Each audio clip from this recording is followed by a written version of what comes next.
les œuvres, la dévotion et la connaissance.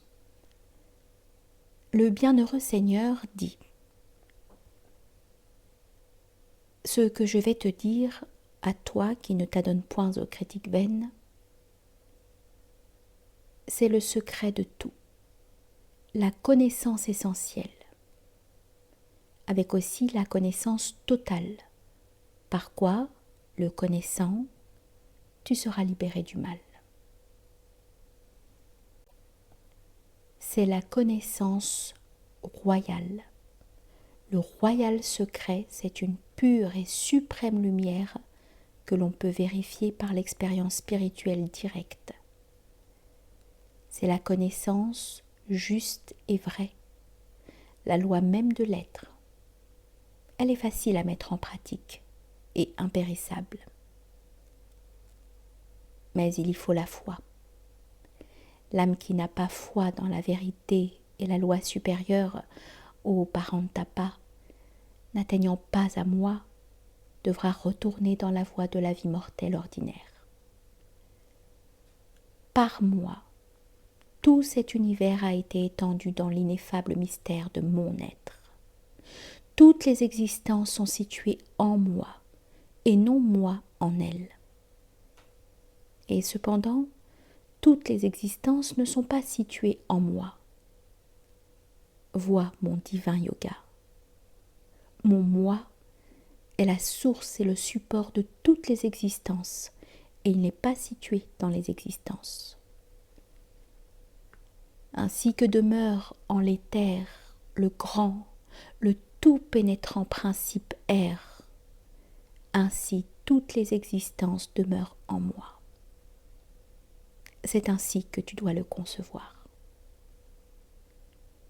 Toutes les existences, ô Konteya, retournent en ma divine nature dans le cours du cycle. Au commencement du cycle de nouveau, je les projette. M'appuyant, pressant sur ma propre nature, je crée cette multitude d'existences, toutes irrémédiablement sujettes à la domination de la nature. Et ces œuvres, point ne m'enchaînent, ô Dharananjaya, car je me tiens au-dessus d'elles comme indifférent, non attaché à ses actions. Je suis la maîtrise qui préside à ma propre action de la nature. Non point un esprit né en elle, mais l'esprit créateur qui lui fait produire tout ce qui apparaît en manifestation. À cause de cela, ô Konteya, le monde procède par cycle. Ceux qui sont dans l'erreur me méprisent, logés dans le corps humain, parce qu'ils ne savent pas ma suprême nature d'être, à moi qui suis le Seigneur de toutes les existences. Toute leur action, toute leur connaissance, tout leur espoir sont vains. Ils demeurent dans la nature raksasique et asurique qui égare la volonté et l'intelligence. Ceux dont l'âme est grande, ô Partha, qui demeurent dans la nature divine, ceux-là me connaissent comme l'impérissable, origine de toutes les existences, et me connaissent telle, et ils se tournent vers moi d'un amour unique et entier. Toujours m'adorant, persévérant dans leur effort spirituel, se prosternant devant moi avec dévotion, ils me rendent un culte en un constant yoga. D'autres encore me cherchent par le sacrifice de la connaissance et m'adorent en mon unité et en chaque être distinct et en chacune de mes millions d'universelles faces. Moi, l'action rituelle. Moi, le sacrifice. Moi, l'oblation. Moi, l'herbe qui donne le feu. Le mantra, moi. moi aussi le beurre, moi la flamme, l'offrande, moi le Père de ce monde, la Mère, l'ordonnateur, le premier créateur, l'objet de la connaissance, la syllabe sacrée Om, et aussi le Rig, le Sama et le Yajour.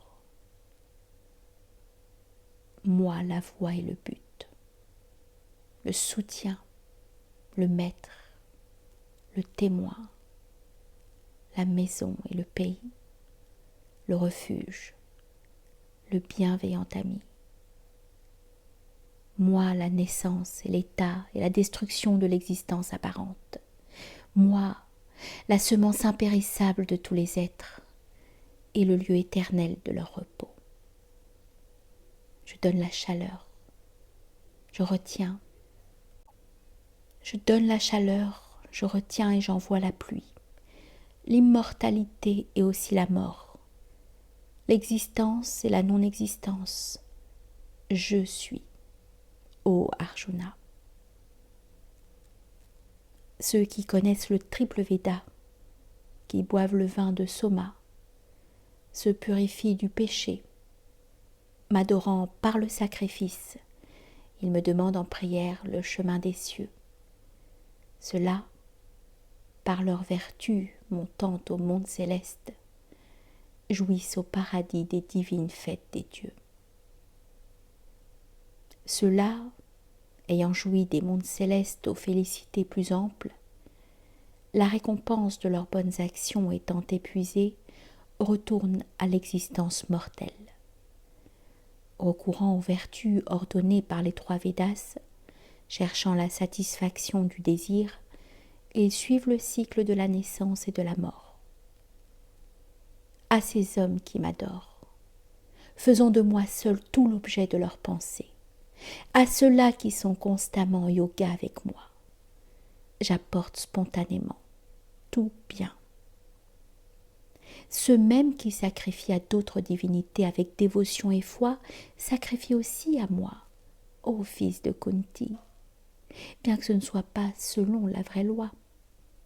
C'est moi-même qui recueille tous les sacrifices et en suis le Seigneur. Mais ils ne me connaissent pas dans les vrais principes, et c'est pourquoi ils tombent. Ceux qui adorent les dieux vont aux dieux.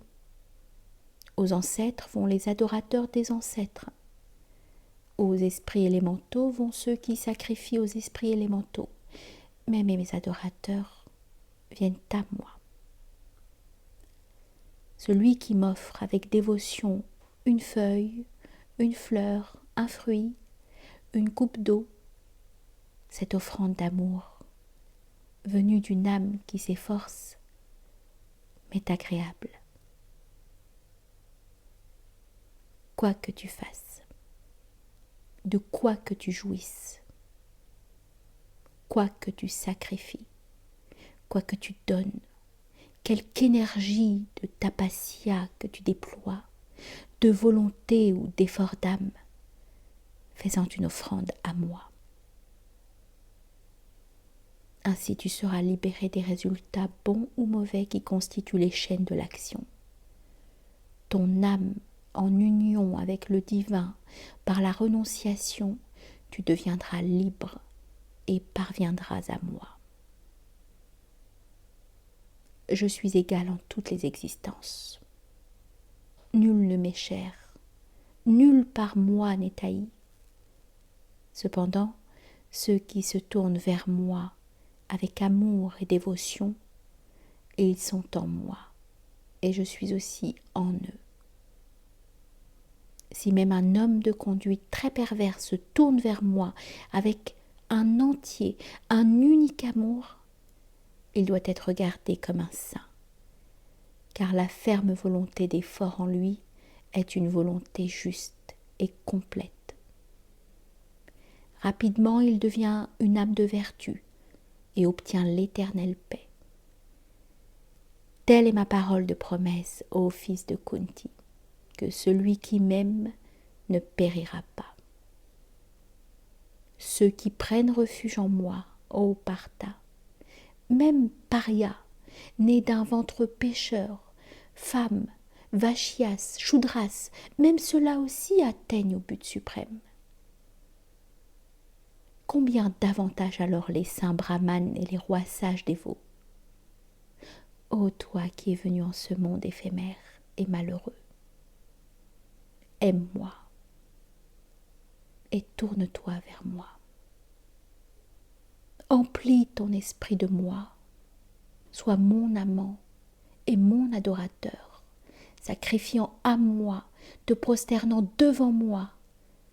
Ainsi, uni à moi dans le moi, tu viendras à moi, faisant de moi ton but suprême.